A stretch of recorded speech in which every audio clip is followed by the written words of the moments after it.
போய் selfie, happy birthday. உன்னை கண்டுபிடிக்க எனக்கு 23 வருஷம் ஆயிடுச்சு. ஸோ இதுக்கு மேலே நான் டக்குன்னு வெயிட் பண்ண முடியாது. ஸோ டக்குன்னு சொல்லுவேன் ஐ லவ் யூ.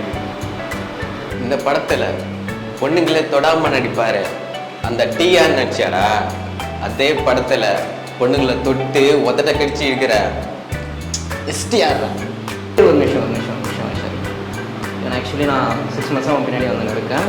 நீயும் பார்க்காம மாதிரி போகிற, பட் சிரிக்கிற, ஏன்னு தெரிய மாட்டேங்குது. நல்ல மட்டும்தான் பேசிக்கிறோம். நானும் உங்கள்கிட்ட ஒரு வாட்டி பேசியிருக்கேன், நீ அதுக்கு எனக்கு ரிப்ளையும் பண்ணல. இட்ஸ் ஓகே, பரவாயில்ல. அண்ட் தென் பிரம்மா படத்தில் மாதிரி என் செல்ஃபி இல்லை அந்த மாதிரிலாம் வந்துட்டு பேசுறதுக்கு எனக்கு டைமும் இல்லை. ரஜினி சொன்ன மாதிரி நான் ஒரு வாட்டி 100 வாட்டி சொன்ன மாதிரியும் சொல்கிறதுக்கு டைமும் இல்லை. என் ஃப்யூச்சரை நானும் பார்க்கணும். சேர்ந்து ஒர்க் பண்ணலாம்.